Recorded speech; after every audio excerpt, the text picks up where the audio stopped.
Vamos agora ouvir o Magazine de Ciência com Stephanie Palma. Ciência. A nova variante do coronavírus, denominada Omicron, tem causado um aumento exponencial do número de casos na Europa.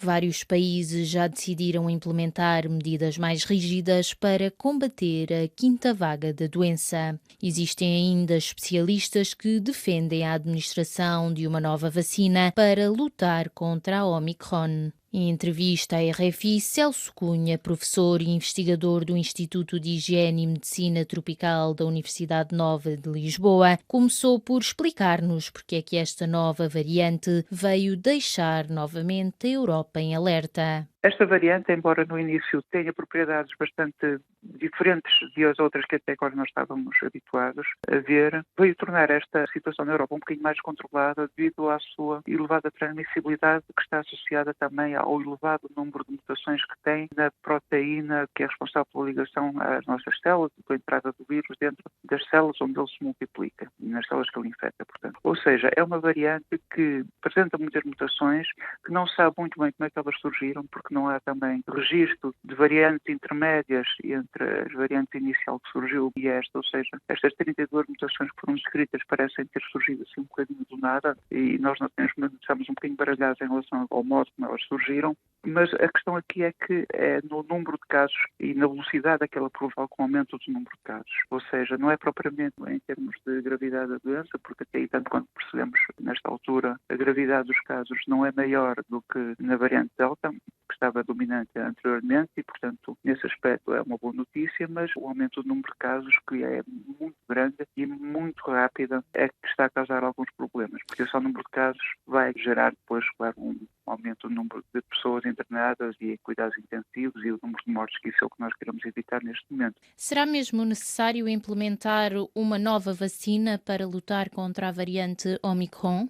Algumas farmacêuticas estão a fazer isso, sim, embora não seja claro que seja neste momento uma prioridade, porque tanto quanto nós sabemos neste momento, se for possível administrar uma terceira dose a todas as pessoas que já tiveram 2 doses neste momento, isso será aparentemente suficiente para travar os casos de doença grave e de morte por infecção por esta variante. Ou seja, eu colocaria a prioridade neste momento no reforço da vacinação com as vacinas disponíveis até o momento. A vacinação com a vacina de primeira geração continua a ser a maneira mais eficaz de prevenir a doença grave e as mortes pelo coronavírus.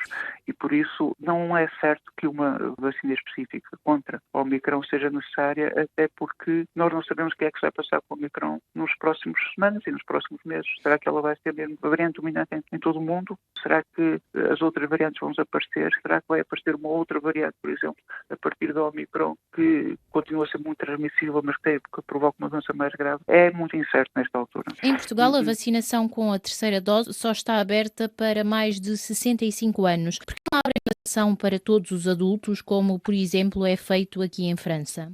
Neste momento é possível vacinar com terceira dose a partir dos 60 anos. E é em regime também de casa aberta, ou seja, nós aqui dizemos, ou seja, as pessoas podem registrar-se e agendar a administração da terceira dose. O que acontece é que neste momento nós estamos no processo com a vacinação de crianças, dos 5 aos 11 anos de idade. E, em paralelo com isso, está a decorrer a administração da terceira dose. E a administração da terceira dose tem que ter prioridades, ou seja, primeiro as pessoas mais idosas, depois pessoas com morbilidades, em grupos mais de risco, profissionais de saúde, etc.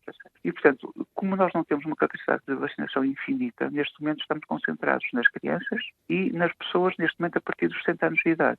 No Hemisfério Sul, como é exemplo concreto o Brasil, a situação sanitária parece estar controlada, ao contrário do que acontece no Hemisfério Norte. Por que é que, no seu entender, existe uma discrepância tão grande? É uma questão sazonal? Possível que sim, porque, apesar de tudo, depende de que Hemisfério Sul nós estamos a falar, não é? Porque, por exemplo, a Nova Zelândia também é Hemisfério Sul, a Austrália, não é? O Japão, são países do Hemisfério Sul, não é? Mas o Brasil e, por exemplo, a África do Sul, já estão para falar dos países da África Austral e da América Latina, por exemplo, no seu todo global, portanto, também são do Hemisfério Sul e têm situações muito diferentes epidemiológicas. Contudo, eles neste momento estão a viver o verão. não é? E nós aqui estamos no inverno. Isto não tem a ver propriamente com temperaturas e com o facto do vírus ser mais transmissível com temperaturas mais altas ou mais baixas, mas simplesmente com o tipo de atividades que as pessoas fazem quando é verão e quando é inverno. Nós agora aqui no hemisfério norte estamos no inverno e frequentamos muito espaços fechados, ao contrário do que se via há 3 ou 4 meses atrás, em que andávamos todos alegremente ao ar livre, a frequentar jardins, praias, e depois ainda por cima já vacinados e, portanto, com alguma descontração, viajávamos, etc, etc. E a situação estava mais ou menos controlada, chamemos assim, não havia assim um grande aumento de casos, nós estávamos a viver um momento de relativa calma e de esperança em relação à pandemia e à evolução da pandemia, mas agora, com o regresso das aulas e da frequência de espaços fechados,